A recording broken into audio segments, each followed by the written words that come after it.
Hey everybody, it's Karen Anderson here with Aortic Hope for this last week in review. What's our week in review? It's an opportunity for us to share with the community information about the posts that we've been putting up on our social media pages and give you an opportunity to banter with us. Kind of give us your opinion, your thoughts, all that kind of stuff. But before we get started, as I always do, I'm going to ask you to click that like button, thumbs up. I'm going to ask you to click the subscribe button and click the bell. This way you're notified every time we go live, because we do not just go live for our weekend review. We go live for live events, and we do have a phenomenal live Q&A event coming up in the month of June, which we'll get to soon.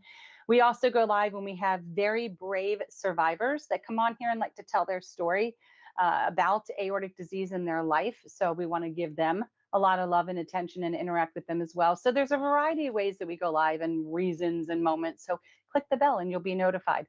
Otherwise, today we're going through some of the posts. We're going to talk about them a little bit in detail. And if you're around, leave us a comment. Let us know your thought. We'll give you a shout out. See, it's like the lottery. You got to play to win, because I'm going to give you a heads up. There is going to be a week in review coming up in the month of June where I am going to be giving away maybe one, maybe three, I don't know, a couple prizes randomly to people that decide to hop on and participate with me. So it pays to watch. You got to watch to win. It's going to be the new tagline. You got to watch to win. All right, let's get started with our Monday. So this was our Monday post. It was our Motivation Monday post. And I'm bringing this back up because it's been a while since we talked about it. But we have reading resources. We've got actually a lot of resources under our resources tab here, but this is kind of special. So this was during Memorial Day. So, you know, like we're back a little bit here.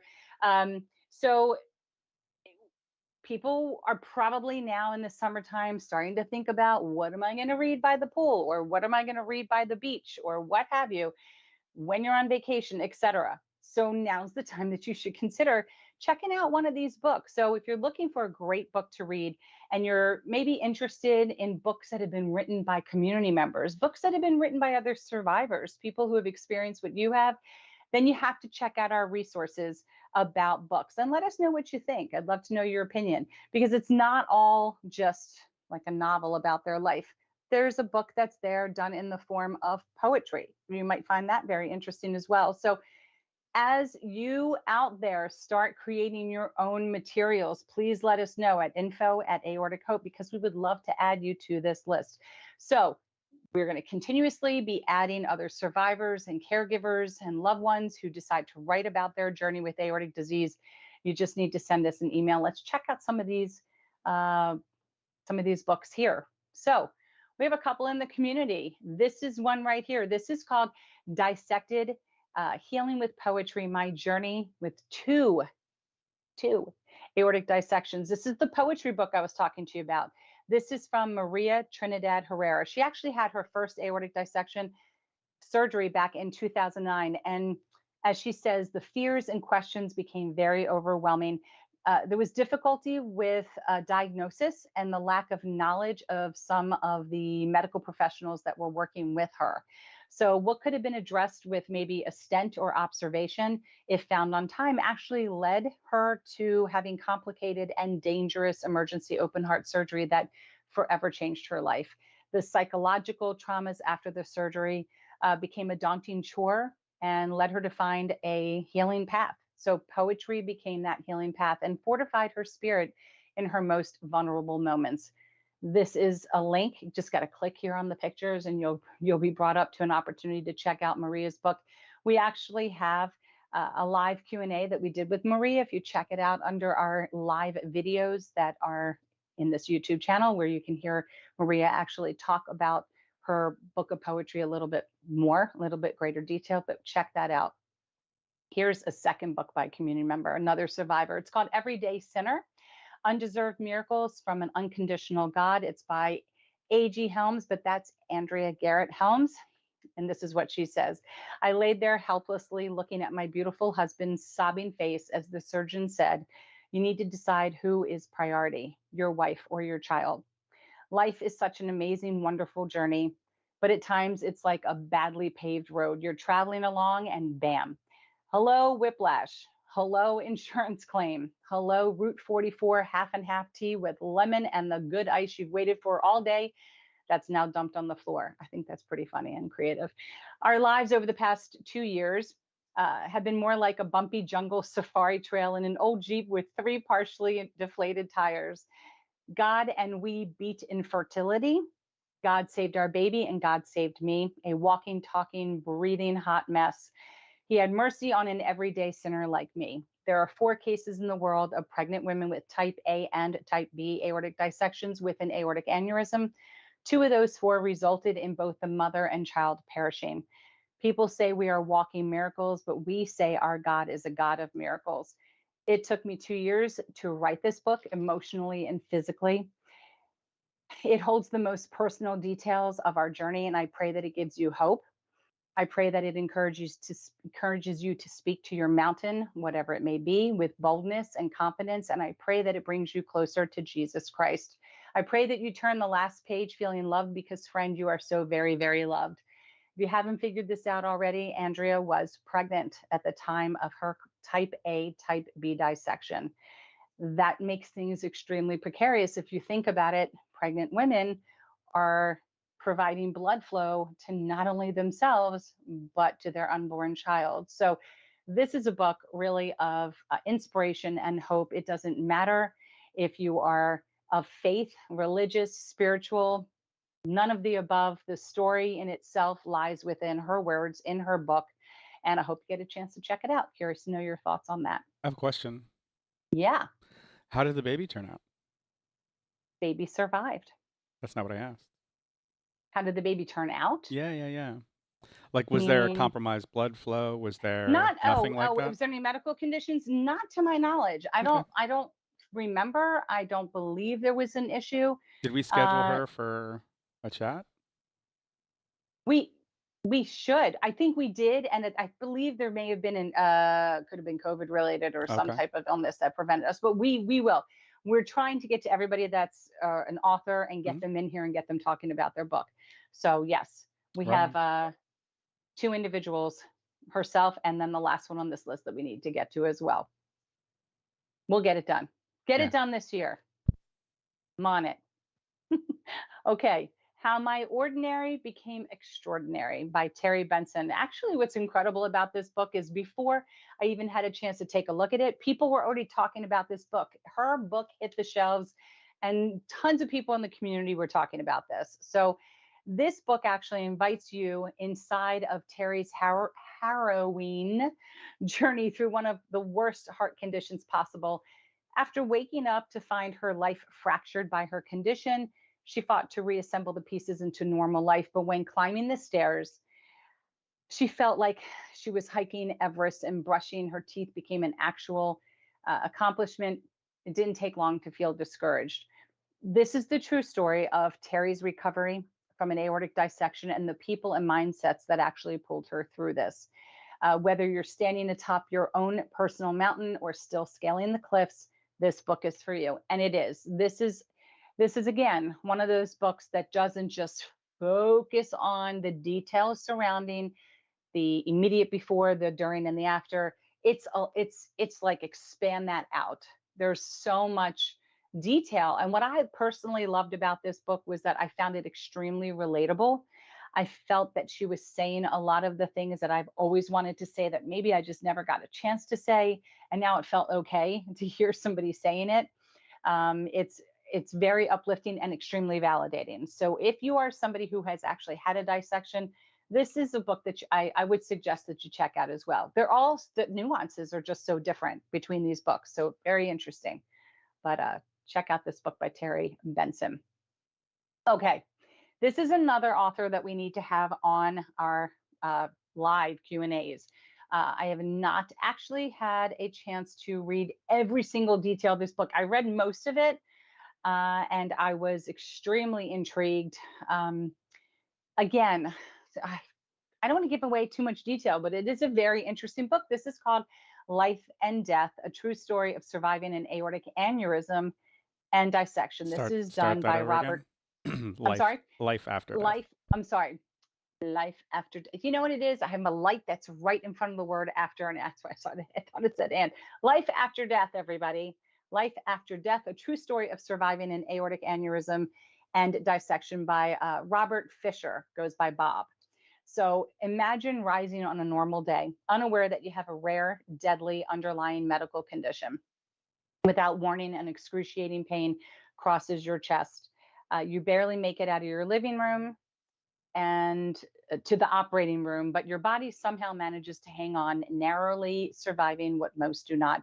But surviving the initial incident is only the beginning as complications arise. That is a true statement right there. You got to check out this book. But this is the true story of Robert, who at age 55 experienced one of the most traumatic events in his life. This was an aortic aneurysm and dissection. And with less than a 5% chance of survival, Robert was one of the lucky ones. And as he says, you may remember hearing about aortic dissections. It's what actually took the life of TV sitcom actor John Ritter back in 2003 at the age of 54. Trying to make sense of his near death incident, Robert spent many hours talking through what had happened with him and his wife, Carol. Those talks soon turned into journaling about all that he had to cope with. That journaling eventually evolved into writing this book, and Robert wishes to bring awareness about this deadly condition through this book. So for those of you that are dealing with the after effects of an aortic dissection, or for those of you that are interested in what life might be like after such a terrifying ordeal, this book might actually offer you some insight.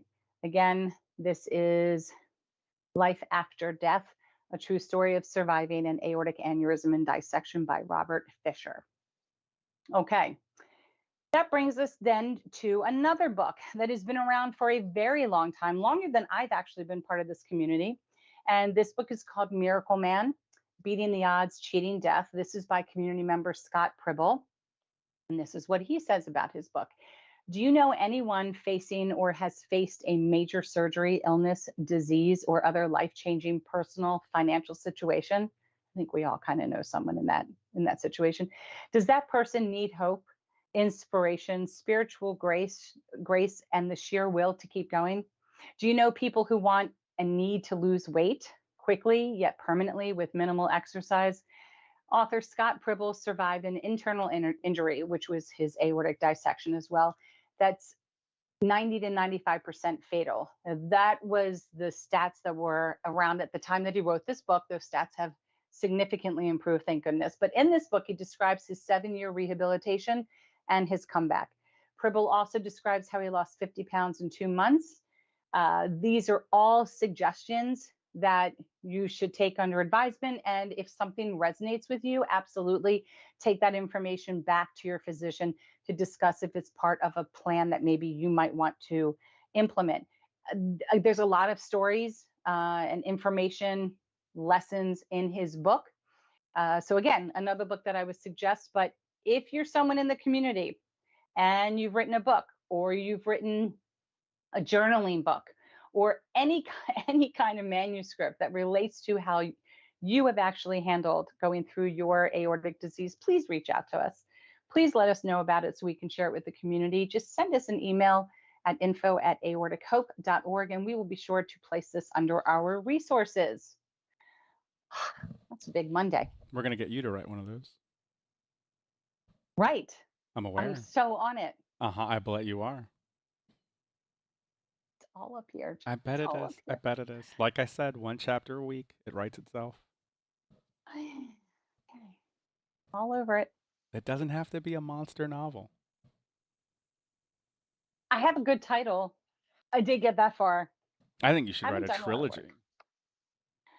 A trilogy? Well, I mean, you have a lot. Yeah, Crohn's and colitis. That could be your first book, right? Your the full. I am kind of an expert on how to handle the prepping for a colonoscopy process, and you kind of have it down to a science and know all the tricks and the ins and outs. Sure. You know what's interesting? Mr. Beast, one of the biggest YouTubers on the world, also has Crohn's and colitis. Oh, really? And he was talking to the Joe Rogan during his back and forth when he was explaining that, and Joe Rogan was like, "So what's it like?" And he goes, "Oh, he's like, my body's always fighting itself, so I'm tired all the time. So what happens is that he's asleep, and then when he is available, he works excessively hard to get the things that he wants done. Yeah. And then he goes on to say, he meets people that have the ostomy bag, and he's just like, I just don't know if I'm ready for that or what have you.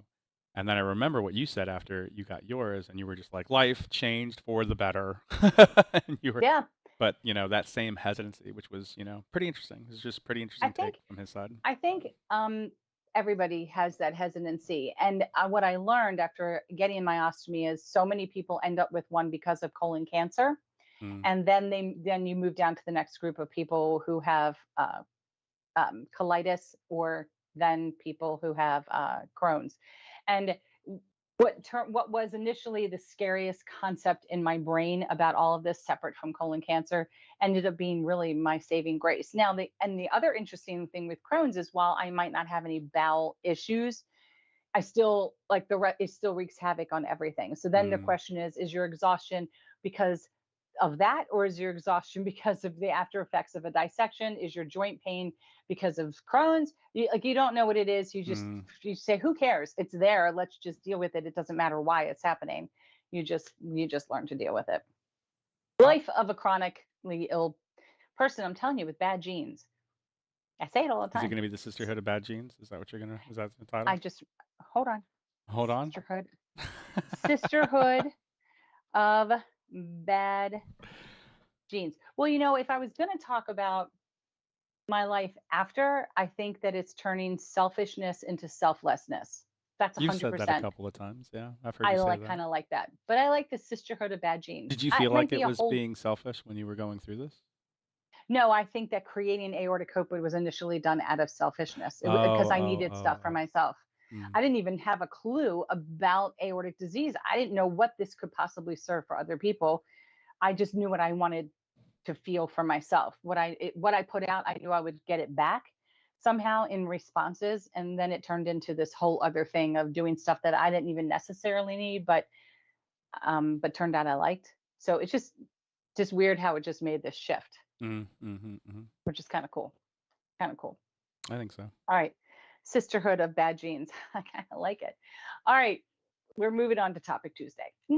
I think we've all seen this chart. If you haven't, this goes into details about your systolic, or the upper number of your blood pressure, and your diastolic, which is the lower number, and where we kind of should be, what normal would be. Are any of us really normal? I don't even know how much this chart applies to all of us.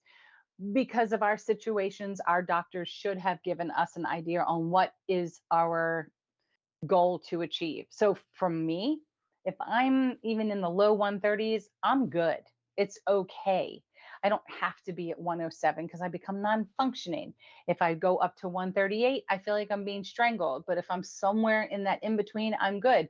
But being around 130 would be considered stage one hypertension. So to a normal person, that might not be great. But to someone in my situation, it's tolerable.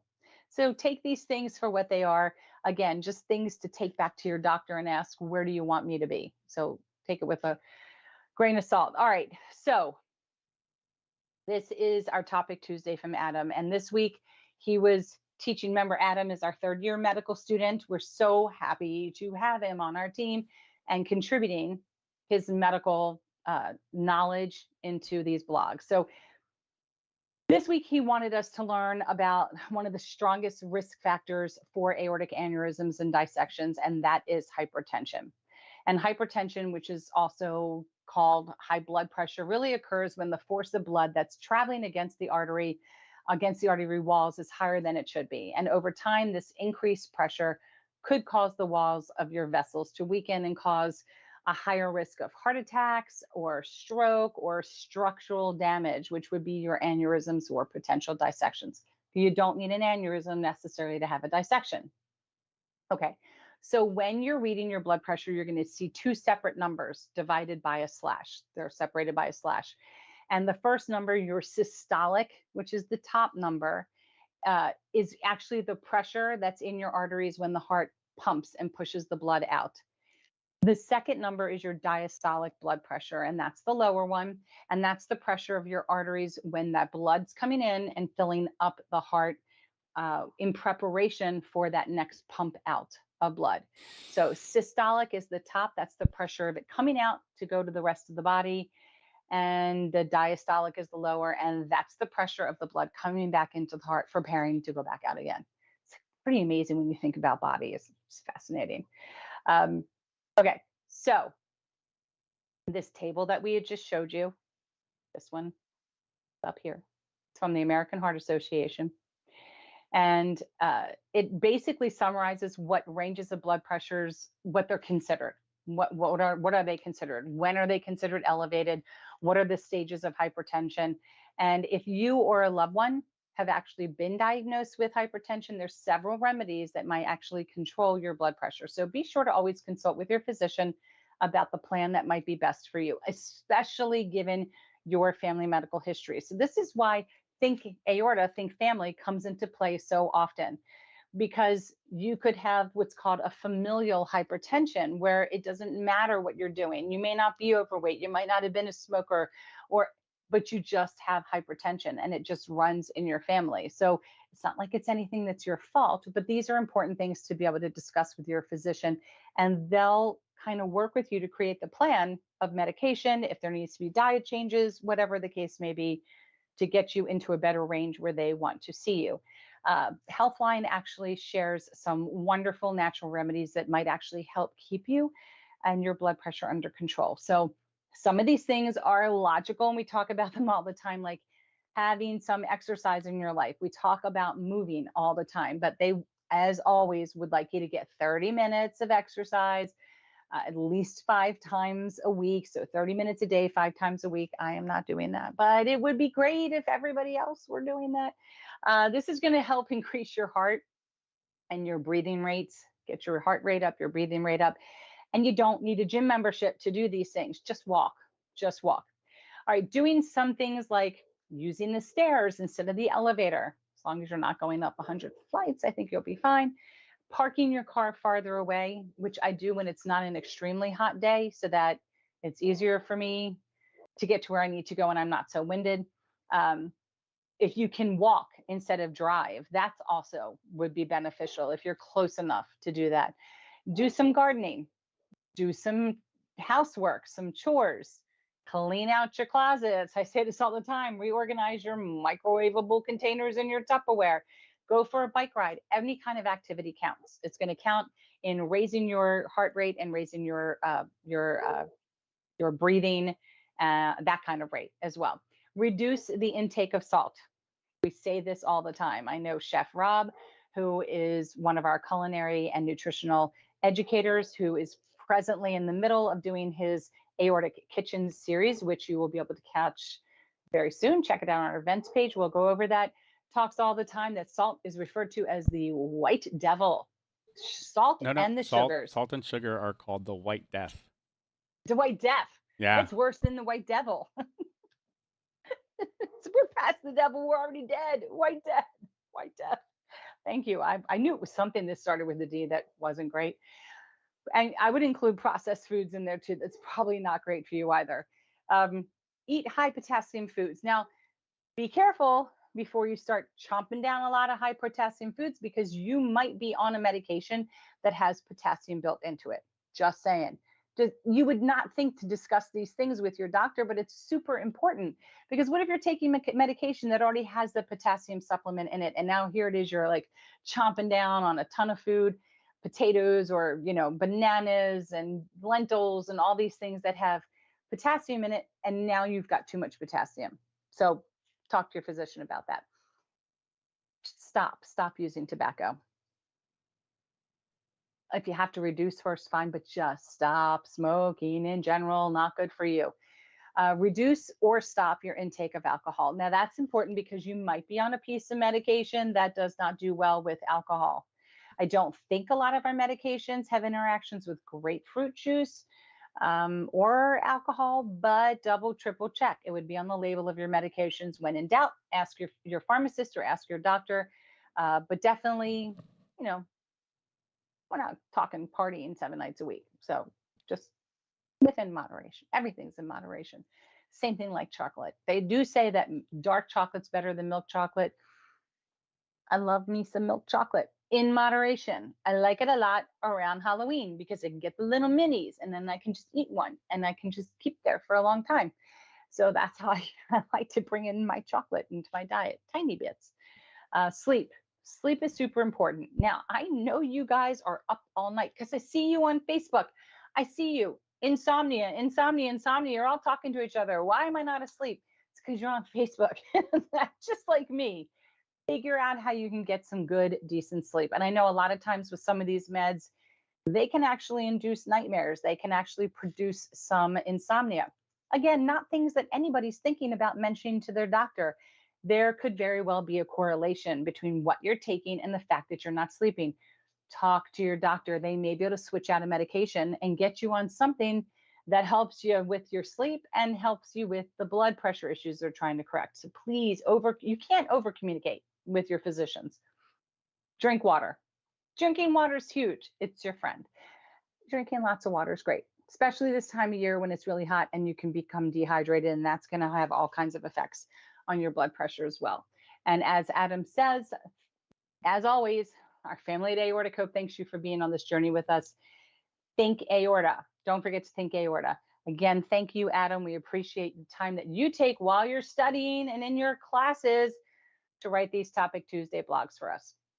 I really think he should have started a list off with chocolate. Yeah. I didn't write the article, but I kind of agree with you. I said he. Yes, he should have.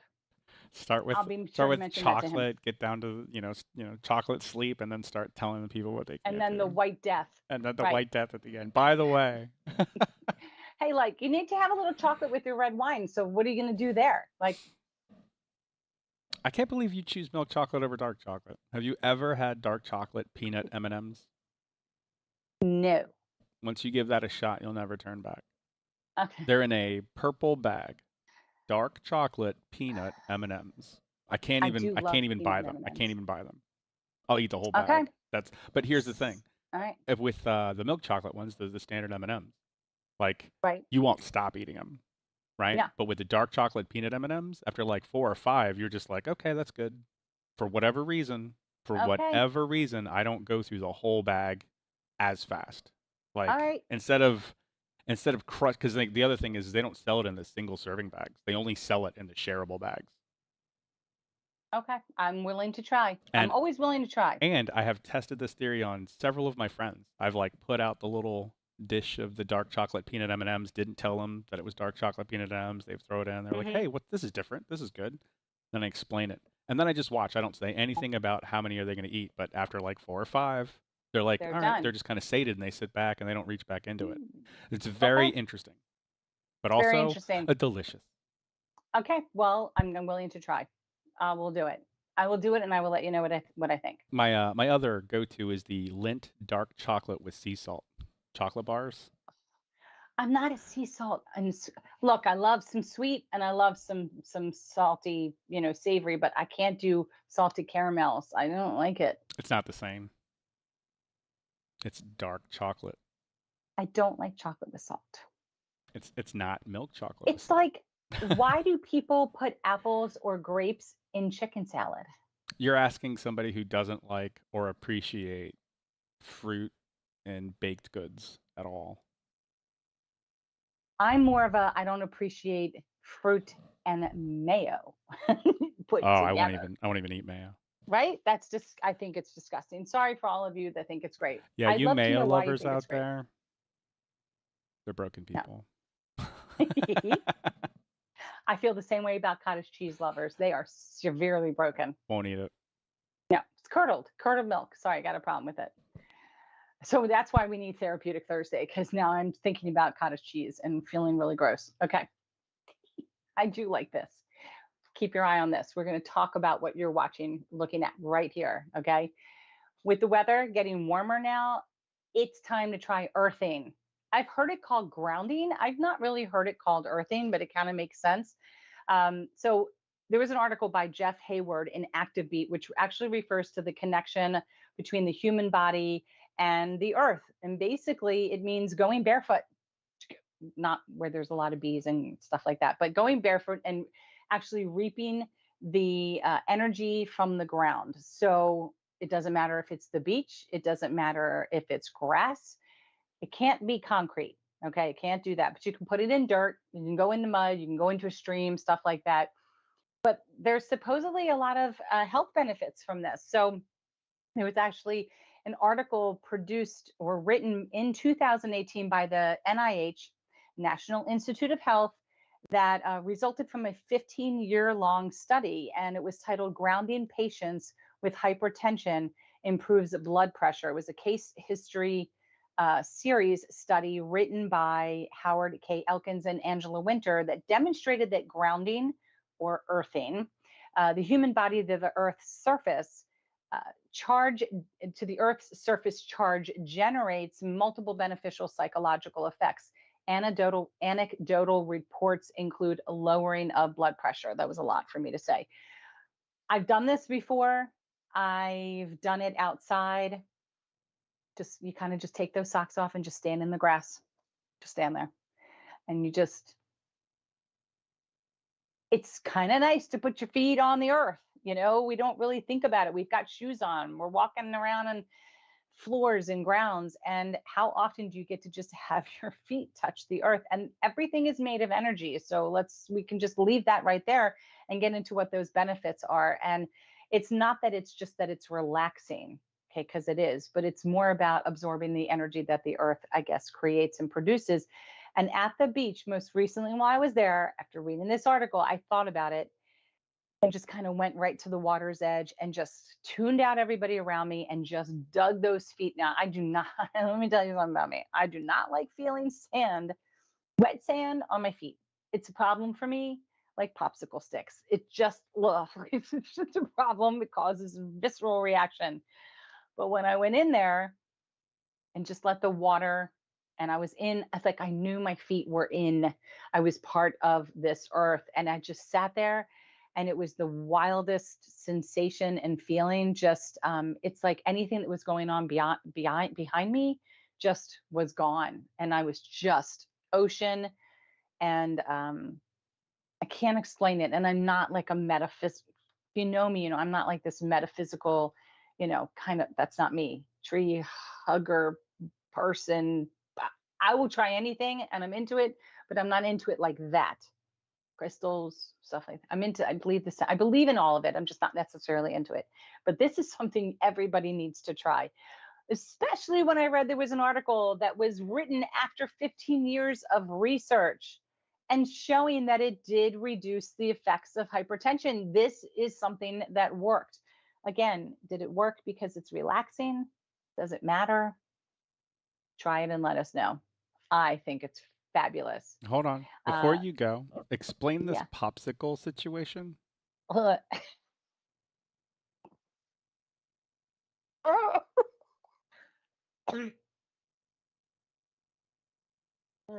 um, I see it's hard for me. You're doing this to make a blooper off of me. I Nope. know it. This is so You just horrifying. said, and I quote, "My feet in the sand, wet sand, is like popsicle sticks to me," and I I don't think don't. anybody knows Ugh. what that means. Okay, I have a problem, a significant problem with a popsicle stick being in my mouth, or looking at it in anybody else's mouth. A Such a popsicle problem. stick. It's like it's that rubbing of that stick on your tongue. Look, it's so hard for me to talk about I right can now. see It's it. This is making me gag. hilarious. What does that have to do with wet sand on your feet I though? don't like wet sand on my skin. I can't stand it. I put my feet in, I go back. I try to tiptoe to my chair, and then if I see it, I can't even watch little children be buried in that sand that looks like mud. The thought Oh, of having to wipe a child down, I mean, I know I did it with my own kid, even though I kept him in a pack and play above the sand. Like I really tried hard not to let him get full of sand and crevices.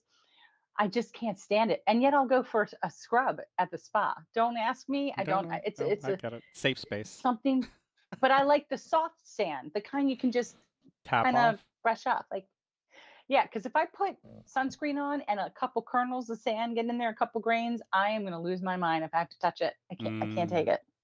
But we popsicle sticks are so bad.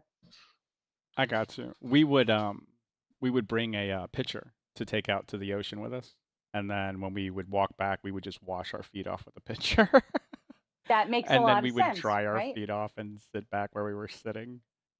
Yeah, no, never did that. Yeah, No, yeah. 'cause That's what I should happens when have. you live near a beach. You find out all the tricks. Okay, I have an issue with the wooden ruler. It's not as bad because one does not put a wooden ruler in their mouth. But looking at this wood part and just picturing a So a tongue depressor, that doesn't ever happen. oh hell no. You want to put a plastic spoon in my mouth maybe and act as a tongue depressor? I can't do it. I can't do it. Not happening. Whoa. It just makes me, the feeling of it just makes me ugh, ugh. We got to move on. I Yeah, yeah, can't. yeah. I'm I just got my bleh. answer. I got my answer. It's heinous. It's bad. People have their things. That and spiders are my two, probably my really things. Tongue depressors. Popsicle sticks. At least the gag gifts will be fun. Oh God. And it's so bad because the ice cream man comes still in my neighborhood and I really want a chocolate eclair, but it's like when you get down and I'm staring at it, like there's just enough on here that I have two choices. I can either try to go for it or scrape it off, or I can try to just use my teeth on the stick and pull, but then all that cold gets in my front teeth because I cannot have that stick. I just can't have it touch my tongue. Can't do it. I'll be revisiting my ice cream. This is bad. All right. It was first Friday fundraiser day, or first fundraiser Friday. Every first Friday of the month is our first fundraiser Friday. Say all that a million times fast, but I am so in love with this limited edition baseball logo because it's been baseball season and we should have come up with this logo back in April, I suppose. But see, somebody in Aorta Cope is having an Orioles baseball fundraiser coming up in June. So we got these out just in the nick of time for that. However, we will create items for you in your team's colors. So you can have our logo be in either our traditional gradient in all white or all black. So it depends on how it's going to look best on the shirt or the hat, whatever item that you choose. But this is pretty great. Let's see if we can get this a little bit bigger. So yeah, look at that. I'm not sure if you can see all this, but we Try graded the link in the top left. this. Yeah, see if that makes it any bigger. Oh, look at that. There we go. So baseball, so cute. Mitt, bat, hat. I mean, come on. It's adorable. And here's the greatest thing is on the back it says go team with the baseball. So therefore it can be for any team possible. So this is what you're going to find on the front and back of any shirt. It's going to have the icon, going to have the go team. So we have so many different styles that we put together. And actually, let me show you on the hat. It's got it on the side rim. It says go team. So cute. I particularly love this shirt. I love it with the stripes for women. I think it's awesome. I mean, it's on everything. At this point, it's on our sweatshirts. We just threw it on everything. We didn't care. And hint, we will have a limited edition logo for football season too. So this is really very popular right now. But You know, again, right yeah, now is the NBA Finals. we can have a basketball I'm one. just letting you know. I'm just letting you know. Right You're telling. now, the Denver Nuggets are going hard at Miami Heat. They won game 2. I fully expected a sweep. I did see that last night. Was it like 110 to something? Yeah, yeah, you're right there. I did see that. Yeah. It was only because my husband wanted to catch it after we were done watching a show. Yeah. Good man. We're going to get all sports. If this is what people want, we hear you. We make it happen. Tell us what you want. If we can create it, it'll be in our shop. If I can get you to have our logo on your clothes and the words Aorta Cope, and then you can get someone to say, oh my God, that's a pretty cool logo. What's Aorta Cope? And it gives you a chance to say, well, let me tell you about aortic disease. It can happen to anybody. It's so common. And this is what happened to me. So if you have a family history of this, or this, talk to your doctor and just get checked out and make sure you're okay. That's your 7-second elevator pitch. It's perfect. And then you get to wear something kind of cool and snazzy. Right? Right So on. check it out. Don't delay. Grab this limited edition logo item today. You can check it out. It's underneath of our Hope Shops tab. It's the second one that's down. It's right underneath of our seatbelt covers. And you'll have an opportunity to pick up some of this now while it's there. And every time I go on the website on Spreadshop, which is where the shop is, sometimes they have free shipping. Next thing you know, there's 15% off. So you never know, but there's usually something to make it even more cost efficient for everybody. Cost effective, cost efficient, but just check it out. Okay, we're moving on to Survivor Series Saturday. So I'm not reading this whole entire blog, but I'm going to tell you that this was focusing on a story about Nolan um, Sawatsky, and I hope I'm not butchering the last name. That was my best But guess. yeah, so we usually share our survivor stories from the perspective of a patient or survivor or a caregiver. But every now and then we do find it to be very important to share a story of someone who maybe did not survive their experience with aortic disease. And so today, where this past Saturday, we really wanted to share with you the story about Nolan as told by his sister, Amanda. So Amanda goes into a lot of detail here, talking about how Nolan was not only misdiagnosed, but he was also underdiagnosed by a hospital in Canada, um, which is crazy considering that there was a known medical history of heart disease in his family. This hospital was aware of this. They made this situation and family medical history known. Um, no one really knows why this happened to Nolan. Could this have been a case of he's just too young to actually be experiencing anything life threatening? I believe he was 31 at the time. This also could have been a case of, as Amanda called it, an overburdened medical system, because a lot of this stuff happened. I think this was about 2020 ish. So leading up to or just prior to COVID. But she thinks that maybe they were just way too just overburdened and overworked to actually acknowledge and look into his symptoms. But there's a lot of lessons to be learned from this story, a lot of lessons about self advocacy, knowledge of your family medical history, that whole Think Aorta, Think Family campaign that Think Aorta has going on right now. You know, it sounds like Nolan did everything he could. He did literally everything you could. But, you know, when you're sent home, the last thing you want to do is try to go back because you feel like you feel silly. You feel like you've been told everything's okay. You're supposed to trust that. But everything he did just wasn't enough. And I do think it's very important to read these stories because you need to take these lessons on inside of yourself and make sure they just don't happen to you as best as you can. So Nolan's story was shared here in our series. Guess we could call it, it's the bereavement version. And we also feel very honored to share Nolan's story and information a little bit on our memorial page, on the Greg Aaron Greenberg Memorial page. So when you get a chance, I do suggest that you check this out. The easiest way to get to that would be to go to the blog and then down the right-hand column, click on Survivor Series. You'll find the story very easily there. And you can also check out what the family had to say on the memorial page. All these lessons to be learned. It's very frustrating. Very frustrating. So we are very sorry for your family's loss. Velda says hi. Very sorry Hey, for your Velda. loss. All right, shout it out someday. I'm getting punch drunk happy here. Great nonprofits. You know how you become one of the great nonprofits? One of the many ways that one believes you're great is based upon reviews from you. We do what we do because of you. We do what we do and we make the changes because of your needs. We basically are like the ocean. It ebbs and flows based upon the needs of the community.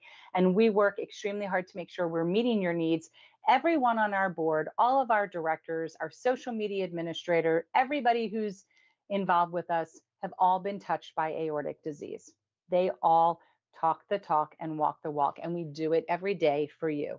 That's where the selfishness becomes selflessness comes in, because we all do it initially to kind of make ourselves feel good, and then we realize we're really just doing it to make you feel good, but then we feel good, and then we're all in our feels, and it's just wonderful. So if you love our work, if you love the stuff that we do, stories about us from people like you, they really will help us make an even bigger impact in the community. So Great Nonprofits is the number one source of nonprofit stories and feedback.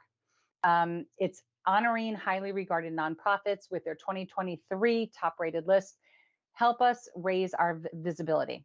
Just help us spread the mission of our work. All you need to do is briefly tell a story of your experience with us. That's all we're asking you to do. All content will be visible to potential donors and volunteers. It's so simple. It takes less than 3 minutes. You just click this little link right over here. It's going to ask you to create a login, and it's going to ask you on the scale of, I think it's 1 to 5 with stars. Click the stars that you think that Aorta Cope should earn. And if you want to post a picture, as many people did, go for it. If you want to tell a story about what it means to you, please do so. We are humbled by your basically your reviews and your stories. It means so much to us. And based upon the feedback from the community, we hope to be able to earn one of these seals that we can put on our website that lets everybody know, all of our donors, all of the other organizations in the community, and all of you know that we have won that achievement of being considered one of the top nonprofits, not only locally, but nationally, and maybe even potentially globally. So that's what we're asking you to do. Please take a minute and do so. That And sounds thank you ahead of exciting. time. Do we have So exciting. like a profile there like we do with the other We ones? do. I can actually, I think I just pull it up. Wait till you see this. I'm going to just pull it up right here. All right, check this out. So when you go to Great Nonprofits, just to look us up, and you go up here, go to Aorta Cope, boom, boom. Okay. We have I think there's been like maybe 57 views already just in the last, less than 24 hours. We've had this up. 7 stories from volunteers, donors, or supporters. That's Molly. Yep. With pictures. Molly. Yep. We have another one from Heather. Another, I think this could be Bruce. We've got Terry. There's Velda, Rob, and then there is one from myself.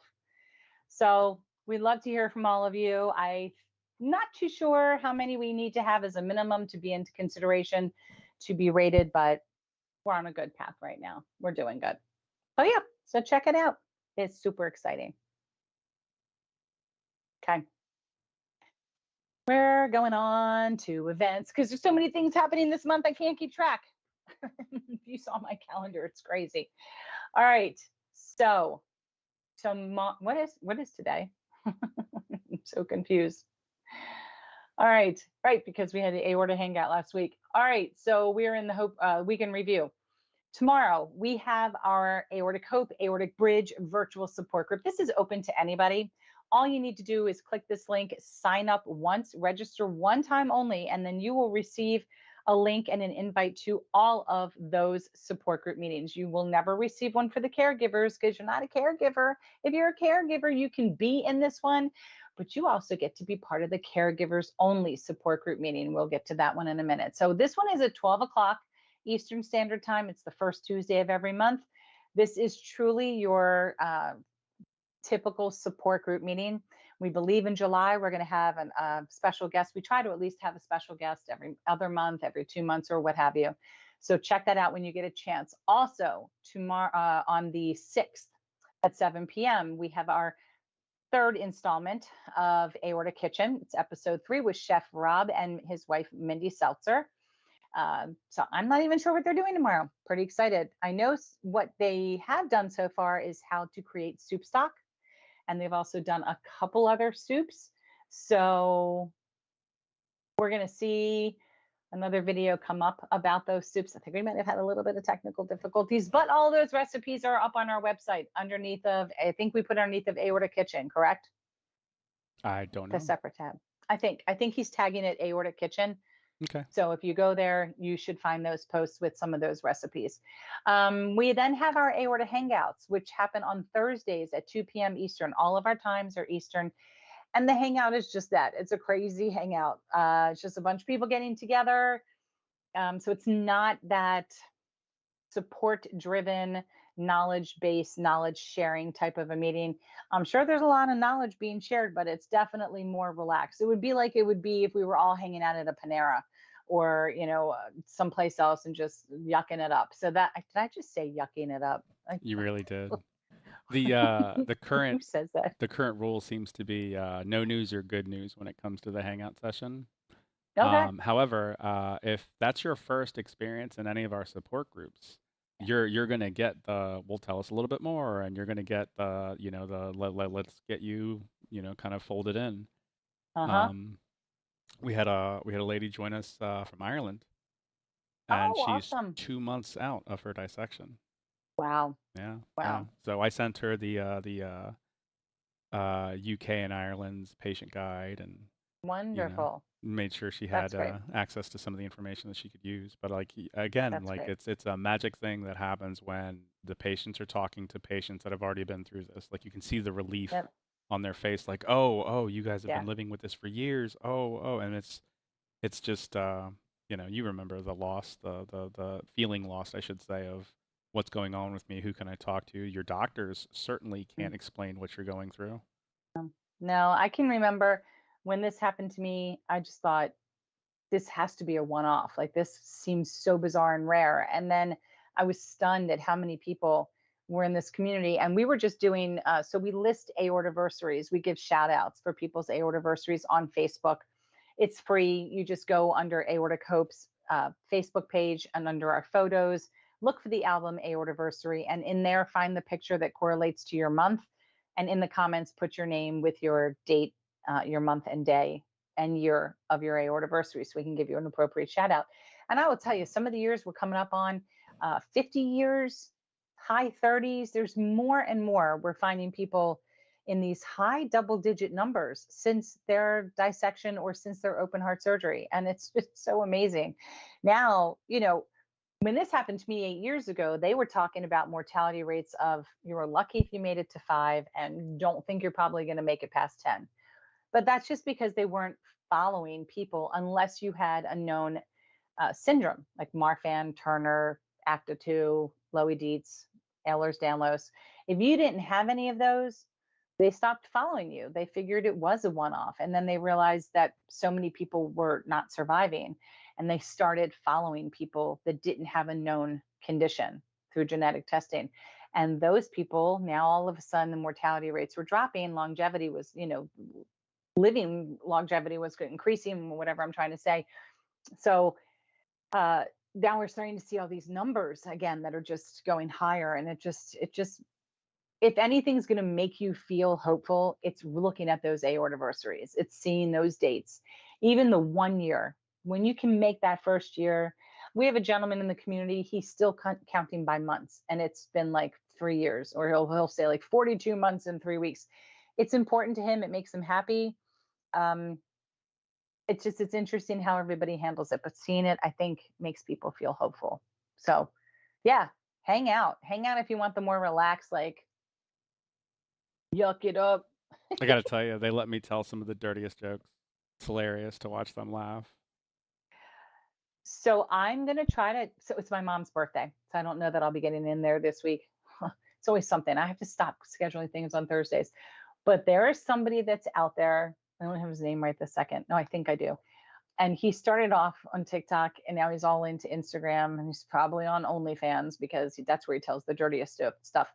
But he started off. He just runs into the camera and he tells like these romantic pickup lines. Okay, like cheesy pickup lines. And it's usually four, and then it's like romantic ones. And usually by number three, he's cracking himself up and he has to do it as a retake. And by four, he's like, I can't believe I'm about to say this, but it's his laugh. It's this outlandish giggle that just gets me every time. Well, he's just shifted into some dirty ones that are pretty darn funny. And now that he went to the OnlyFans, which I don't go to that, um, women are paying money to be part of this page, and they're sending him some of the world's filthiest pickup lines I've ever heard, that I just sit there like, and he can never get through them because he's so bright red. And that's what's so genuine, is he literally gets so mortified, but he says them. And I'm like, whew, these women are just, I did not even know, didn't know pickup lines like that existed. I don't know who gets picked up, but I would like to hear some of those jokes. So yeah, It's weird. should be. It's weird being over 6 foot tall. It is. Yeah, you don't really need pickup lines when you're 6 foot tall. Well, I guess that's true. And here's the other thing. Like I never really realized it, but like my brother's taller than me, right? Yeah. And I mean, I grew up. My brother was a model when we were younger, so I grew up with a beautiful like older brother. It was ridiculous. Hmm. And I just like watched women throw themselves at him. My whole like high school was ridiculous. His early 20s was absolutely absurd. Yeah. Like his girlfriends would be like neurotic. They'd be like, "Who's talking to you? Who's on your phone?" It's the funniest thing. But like, he's like, he's he's a nice, sweet guy. He's real family oriented. But yeah, it's a rough thing being a beautiful 6'3" guy. That poor guy. Listen, He never had to like pick up women. I had a friend, and definitely moth to a flame. I would always went in behind her, and I would just wait. I'm like, whatever, she just went right. I'm like behind her, like, hi, I'm over here. Hi, I'm here. It's just, she walked in. It was like I felt like I had no chance. But there would be many nights that okay, so you go to a club, you do the walk, you got to do the perimeter, then you got to do counterclockwise. You don't want to get sweaty until you've walked and scoped it out. But by 11:30, you're kind of like, either I'm going to say hi, meet somebody, and dance with somebody, or I'm just like on my own and I don't really care. But we used to say, there were times where we like didn't meet anybody, and or you met these toothless wonders, really, really older people. It just, we used to think they were scouts. We just made ourselves believe that the really hot guys were just nervous to talk to us. So they sent the scouts out to see how we would treat the not very hot guys. So we were always very nice to everybody, just in case our theory was true. Wasn't true. So my brother would be the kind of guy that would like wander out on, on his way to the bar, right, and then come back with a gaggle of women. A gaggle. You said gaggle. Gaggle of women What's giggle. worse, yuck it up or gaggle? Isn't that the right term? I think it is. Sure. I don't know. I honestly don't know. Okay. I like gaggle. I guess But it works. much like you walking behind your smoking hot smoke show a friend, Smoke show. like watching women get whiplash as he turned his head. Because here's the thing: after he started modeling, he started dressing nicer. And my brother was a basketball Yeah. player and a volleyball player, and just I mean, all he did was go outside, work out, and sweat, and just ball hard, like ball super hard. So Right. then I don't remember who it was that like got him a headshot or whatever, but eventually like all he's doing is he's like he's going from where we live to Baltimore City and all over the DC metro area. And I was just like, Hmm. like one of my favorite stories. It was Father's Day, and I was like, hey, I'm gonna take my father out to the local golf place, whatever, shady something or other in Frederick, Maryland. And my brother's like, well, I want to go. And so my brother, he's dressed in like his normal attire, which is to say, an A t-shirt, what some people will call that a wife beater, and a pair of like khaki shorts, right? Hmm. And so when we get to the golf place, they're like, you need to put on a real shirt, right? And I'm like, great. So now we're in the golf shop, and I have to buy my brother a shirt. Again, my brother's like 6'2", 6'3", and he's like, just point me at where the mediums are. And both me and the guy that were going to help us are looking at each other like, medium, right? So he walks over, he finds one, and he puts it on. It's super tight. He's like, perfect. And he just walks to the counter, rings it up, right? So, me and my father go outside, and then the guy looks at him and he goes, there's only 2 golf clubs here. And I was like, well, yeah, me and my brother will golf out of my bag. And he's like, yeah, that doesn't work here. You have to rent clubs. I was like, all right. So we go back into the golf shop, rent my brother clubs. Hmm. We go back out. Now we're driving around. And like watching the beer cart girl come rolling up. Is there anything? Oh, can I get you a drink, sir? He was like Rico Suave. It sounds It like was hilarious. It was hilarious. fun times. Yeah, yeah. I love siblings, right? Oh. High school was fun. You're Kalani's brother? That's the other thing. My brother has like an Oh amazing yeah, name, Kalani, right? yeah. Are you Kalani's brother? I just started walking away from people at that point. Okay. Yeah, All yeah. right. That's the stories you tell in the hangouts. That's how we just hung out. Also the dirty jokes. And the dirty jokes. All right. Tuesday, June 20th. We've got the final episode of the Aortic Kitchen. We think final episode for now. Very well could be coming Oh, back. yeah, he wants to talk about what he would do next. I think in the, if not the fall, closer to the winter. Yeah. I Hmm. like it. He just keeps, Okay. he just keeps coming up with new things he wants to do. Yeah.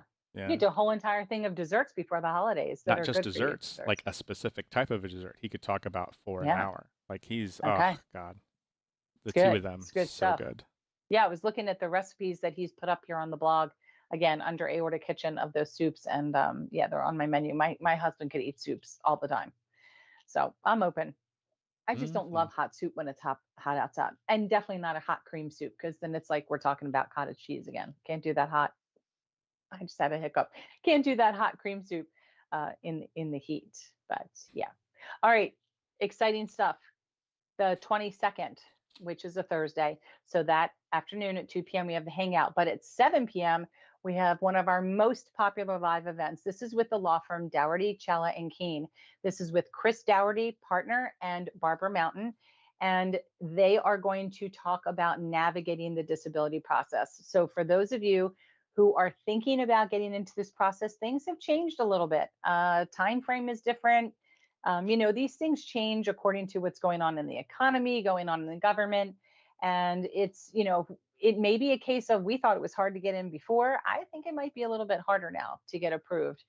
And in some cases, it's even easier. So they will explain to us the SSD process versus the SSDI process and the benefits to trying to go back to work, how much you can earn, in what time frame before people actually notice. All these things are questions and concerns. I hear a lot of people in the community talking about they're on disability, but it's just not enough to make ends meet. Well, you can actually work, you can hold a job. And I'm going to let Barbara describe all of this to you. It is really something that a lot of people shy away from, and there really is no reason to, because it's actually looked upon in a very high manner, a high regard, positiveness here. So join us with your questions. It'll be right here live. So again, if you hit the bell, you're going to be notified when we're streaming, and you can come with your questions and they will answer them for you live in the moment. And if you are looking to remain anonymous, but you'd still have a question, send it to info@aortacope.org, and just in the subject line, just say question for live event, and we'll know to hold it for you, and we will ask that question for you. So that's on the 22nd. And then we have our final virtual support group that is happening on Wednesday, the 28th. That is the last Wednesday of the month. So we always have them on the first Tuesday at noon, and then we always have them on the last Wednesday at 7 p.m. Again, your more traditional support group setting. This month, we do not have any guest speakers. So it is going to be more of let's introduce ourselves, tell a little bit about our experiences, and see if we can provide any kind of help or guidance in that. So one of the things that sets us apart from any of the old school traditional support group meetings is that our meetings are not led by nurses. They are not led by therapists. We have therapists present for our bereavement, which did I miss that? I did miss that. For our bereavement support group meetings, but they are not the moderators. The people that moderate these groups are survivors or caregivers just like you. Very different than your traditional group. And I did skip over that we do have a support group, our bereavement support group is happening on June 8th at 7 p.m. So for anyone who's lost a loved one, it's just an opportunity for us to talk, kind of see where you might be in that grief process and see if we can help you through any of that. And we will have our therapist and friend to Aorta Cope will be present, Carl Grody. He is a family therapist based out of Ohio, and he can kind of help steer you in any directions to help you if you were feeling a little stuck and lost. So that's Also, our he's about events. the Yeah, sweetest man on the planet. he's so nice. So nice. So nice. Definitely not one of those that does that. And how does that make you feel? No, he's more of very empathetic, very validating. And yeah, so he's lovely. And that is run by Kat, who was the fiance of one of our original board members, the Greg Aaron Greenberg, of whom the memorial wall is named after. So that's it. That's what we got this week. So next Monday, I am not here, but Tammy will be. Tammy Wonder will be your host next Monday, I'm pretty sure. The great Tam Tam. The great Tam Tam. I'm pretty sure she is. If for some reason she's not, and it's me, it's because we pre-recorded. So that's what I have to say about that. Otherwise, we will see you next Monday, same time, 3 p.m. Thank you, Velder, for tuning in and doing a little quick hi. She also said, love you guys, and it's constantly raining in PEI. So she doesn't even get to go to the beach right now. But I did see a great picture of her at the beach with her dog. It was adorable. But sorry, it's raining there right now. But we love you more. Don't forget to click like. And don't forget to click subscribe. Don't forget to click the bell. And don't forget to share this. And just leave a comment. Just say hi. Just do something to help others find out about Aortic Hope and join this page so that they have a chance to feel fully supported and receive that accurate information that we're sharing all of the time. And hey, Josh, thank you so much for bantering with me today. You're welcome. And everybody else, thank you again. We'll see you next week, same date, same time. Take care. See ya.